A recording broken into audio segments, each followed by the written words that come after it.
Hi everyone, I'm Raena Lim, the Editor-in-Chief for Yahoo Life Southeast Asia.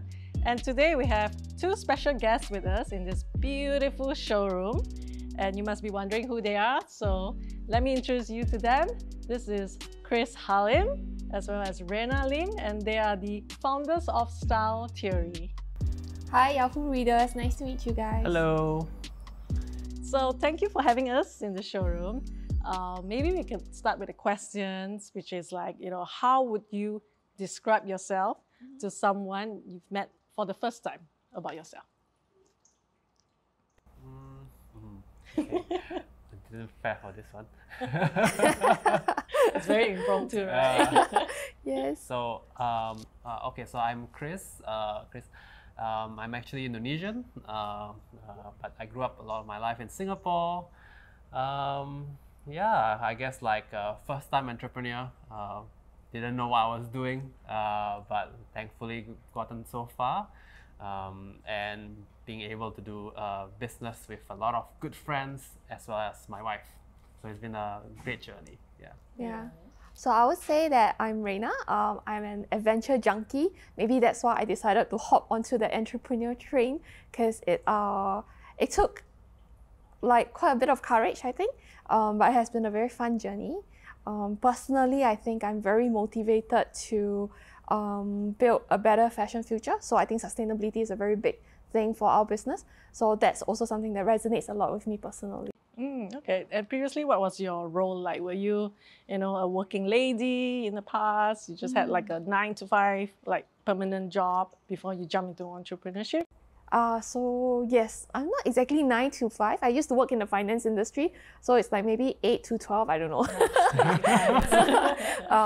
Yeah, and prior to that, I was actually in the non-profit sector, also in microcredit financing. So I think my journey has been a lot more structured than it is now. But today I get to have more direct impact in the things that I want to build. And I think that's what is fun about being an entrepreneur. Yeah. Was that how both of you met during the startup times to build this company? Oh no, we know each other for a long time. So I guess we knew each other from school, in middle school. We did university together, and after university, I came back, did consulting, and she went to, and it was in Indonesia. She went to, Singapore. She went back to Singapore and did banking.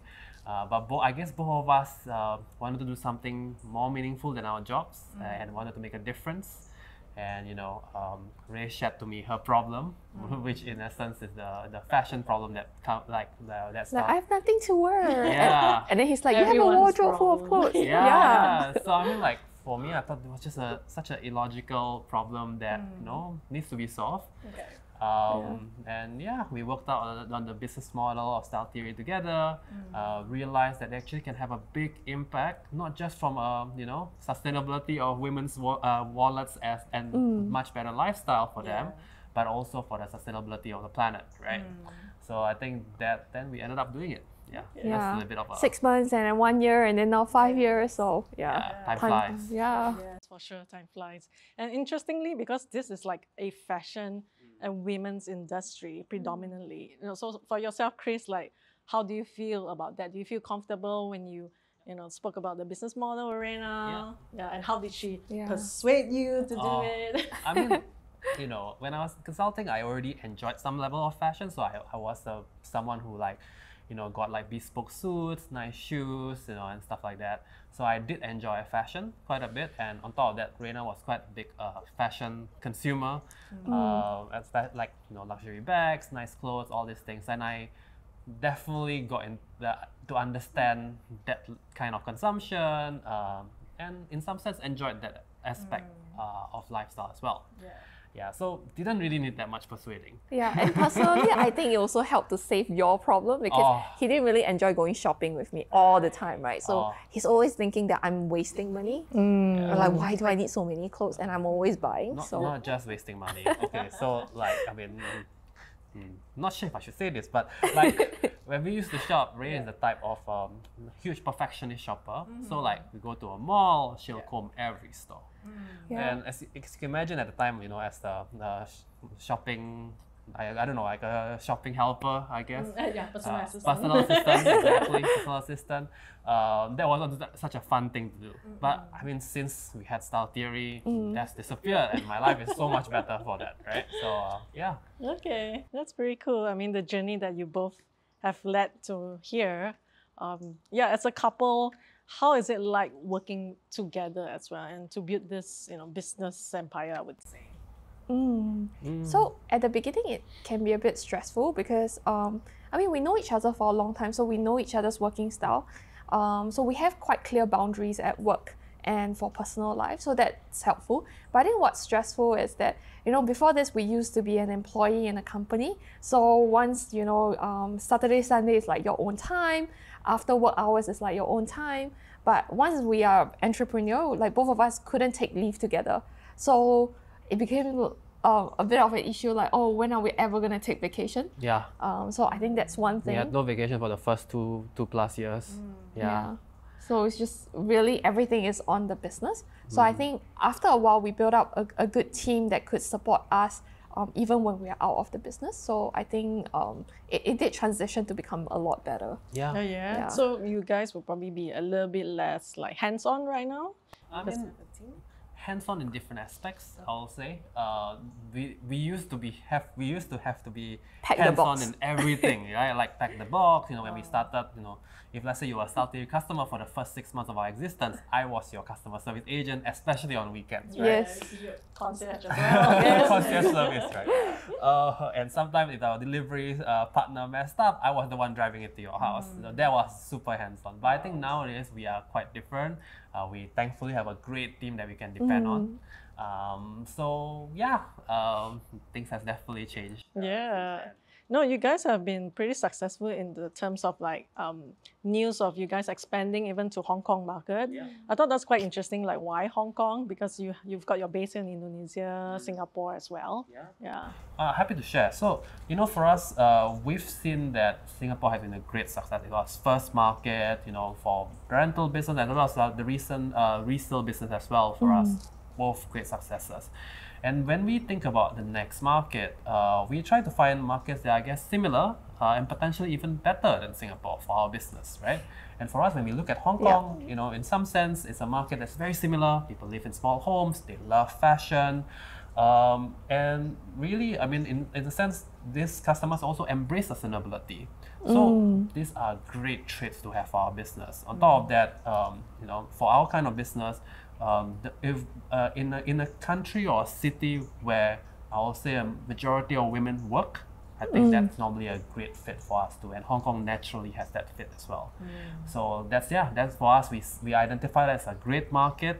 We've tested it out since last year with our designer bags rental business in Hong Kong. It's been very promising. So this year we are doubling down, and what we are doing is two things. One, we are launching the apparel rental business there, and second, we are also building up a warehouse in Hong Kong. So the delivery experience, the entire customer experience is going to be way better. Wow, that's pretty interesting because a lot of business, like you mentioned, they probably be a bit slower in terms of expansion, but you took that time to expand in Hong Kong. And how do you do it? Because we were in a pandemic, and you decided to take this risk. I'm sure it's just a lot of pressure on both of you.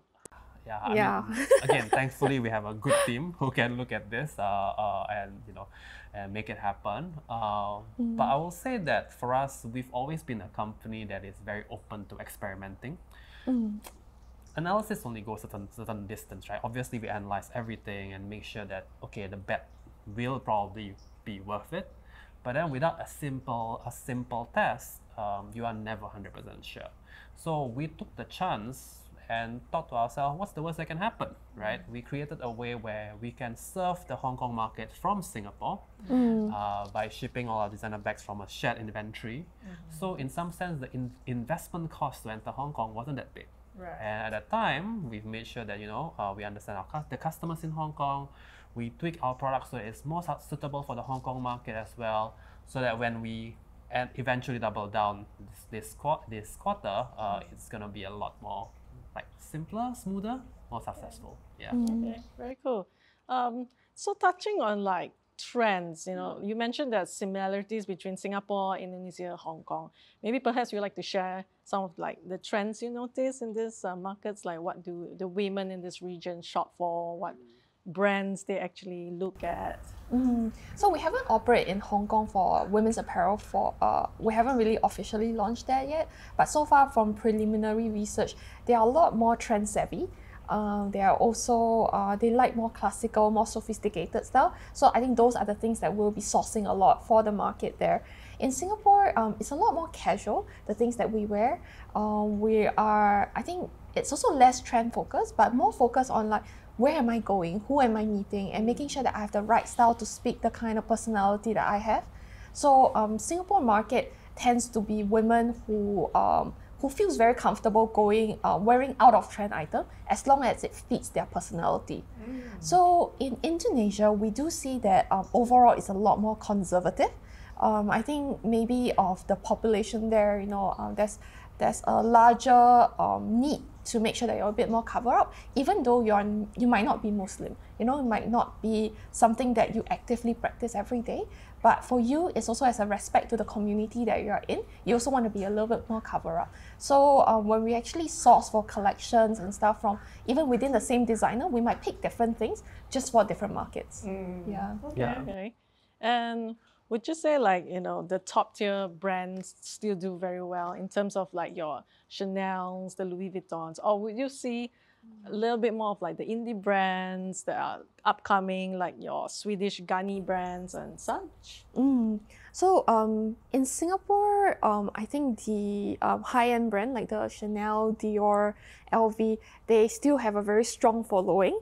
I think there is a certain level of branding and kind of like maybe social status as well that comes with this brand when it comes to designer bags. But when it comes to designer clothing, people are a lot more experimental. So you see a lot of like really indie designers from like say, we source from over 20 different countries, and you can see like maybe a Turkish designer, someone in Singapore who comes into the showroom will tell you, oh, like do you have like Nisa's clothes, or do you have like N12H? These are all very, very niche designer that most people would never have heard of. But because they were on our platform, like our customers are able to come in and, you know, like say their name. And I think those are like really interesting moments that we see how people's perception of what they choose between apparel and bags are actually quite different. They are so much more experimental when it comes to like independent designers in the apparel sector. Yeah. Wow, that's very interesting. Yeah. And when it comes to the retail space here, why a showroom? You know, is that your strategy of expansion and not just relying on one business model, which is the rental? So rental is our first business model, and then after we set up resale because we also noticed that there's a group of women who might not be so ready to just rent their day-to-day clothes, but they actually want to still dress up well and they want to get value for money buys. So the pre-owned sector is actually something very suitable for them to still be in that buying lifestyle and just buy better, buy smarter. So for us, that second business model is actually both online and offline. So the offline store helps us to understand different types of customer journey. So there are new customers who like, oh, I want to buy a Dior bag, but do I buy online? I don't know. I've never transacted with Style Theory before. So for them, it's a lot of assurance to come down to the showroom to kind of feel and touch and understand you know, how we do our authentication process, for example, and then making that first purchase. And subsequent purchase, they might be doing everything online because by then they already know who we are, and obviously the online selection is way bigger than what we have in store here. Yeah. So I think that's one type of customer journey. So there's a lot of different ways that customers transact with us. There are people who also buy online first and then come down here offline to try things out.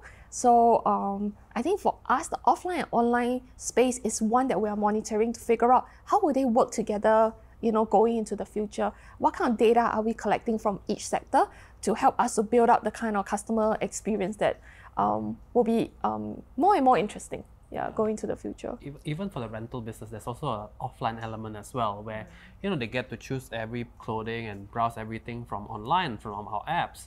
But then they can choose to either have it delivered to their home or they can pick it up at our offline pickup locations, whether it's from here or at our partnering locations. So I think that combination of online and offline will always be there, just in different forms. Yeah. Okay. I'd like to touch on authentication because that's what you mentioned, right? It's very, very important, you know, because you want your customers to be able to trust you. So how would you ensure like everything is authentic? Authentified here. And do you have like a team as such? Yes, so we do. So there's two main ways that we do authentication. So there's like the AI way, where we use like a software to actually make sure that everything is authentic. So what that software does is it will take photos of the leather and make sure that based on the database of all the different leathers, say for example for LV, this is actually the real print of the leather, and whether the leather texture is also aligned with what's in the database. So that's one way of how that AI is used to actually do that. But manually, it's a little bit like authenticating art. You know, like you look into like the serial number, you look at the receipt, where the source is from, and the combination of these two gives us a lot of confidence that, okay, when everything passed through all this process, this item is going to be real. So that's how we actually make sure that we have a foolproof like authentication process for all the different designer bags that we carry. Yeah, so and something pretty special about us as well is that we make sure that everything, when they are live on our website, they are all pre-authenticated. I think some websites, what they do is they allow you to list it online, and then after that it's authenticated after. But for us, we want to give the customer the assurance that everything has gone through the style theory's hand, pre-authenticated before we list it up. Yeah, so the customer can have a very good experience overall. But I have to say the fakes are really getting very good because we do sometimes scan and we're like, oh, this is not real. And it looks really like real, you know, to like usual eyes until you do all the tiny steps and you realize, oh, actually it's not. Yeah. So what happens when you encounter as such? We have to politely tell the person who passed us the bag that we can't take it. And it's just maybe not the bag that we are looking for at this moment. Because I think when someone bought a fake bag, it's not like they want to buy a fake bag, it might be a scam. So we do ask people to be a bit more wary, to just make sure that you get it from the right sources, so that at least you get that level of assurance from the platform that you're getting. Okay. So speaking of assurance, I want to touch on a very tough question. You know, the hard reality of a luxury marketplace such as like Reborn's folding up, you know, that doesn't give assurance, you know, to the customers. And I was wondering, what are your views on it? I think for us, our business model is very different. I think I can't comment too much on Ribbons' business, but for our business, we definitely make sure that everything is done on a very asset-light manner. So all of our inventory pretty much are all consigned by customers. So in that sense, for our business, we are significantly capital light as a business. That will enable us to actually operate in a very, very lean, agile manner as well. Now, on top of that, we are also backed by I would say successful, credible investors as well, which has helped us to operate very successfully so far. Now, I think there is some, from a business model perspective, there are quite a fair bit of synergies when you run a rental and resale business together. From a logistics standpoint, operation standpoint, even from a technology and customer experience standpoint too. And we are very fortunate to be able to make it work for both of them. That enables us as a business to be a lot stronger, not just from execution, but also financially as well. All right. So let's talk about a bit more fun stuff. Let's talk about Christmas and holiday season trends. Would you have any advice for customers who are looking for something special to show off? You know, whether at home parties, or let's pray that the restrictions will be opened up and we can go for a little group party. Yeah, I think for people who maybe want to dress up a little bit more and don't want to invest in those statement pieces, then I think really do consider rental, because that's why we built a service like that. It's for you to not have to buy something that you only wear once or twice, and then just shove it in and waiting and praying that next Christmas you'll wear it again, because you wouldn't. So think about like renting the designer bag that you want to bring out. Think about the kind of color themes that you want to have for all the different parties that you have, because you can rent all this from our Style Theory wardrobe. So this is for people who are looking for that one-off. But if you're still, you want to look for investment pieces that you actually want to invest in, then you can look into our resale platform, where there's a lot more value for money buys there. And if you find something that you really love, then yeah, buy it. And if you regret it later, you can always consign it back to us, and we'll sell it for you again. We've been getting amazing pieces coming in, because as you know, with the pandemic and everything, a lot of people has been actually clearing out their wardrobes, and we've been getting an amazing amount of supply from our consignment base. So yeah, do check us out. Yeah, so folks, if you need to Marie Kondo your wardrobe, you know where to go exactly to. So that's all the questions we have so far. Thank you so much, Chris, Raena, for your wonderful input. Thank you. And this is Yahoo. Thank you.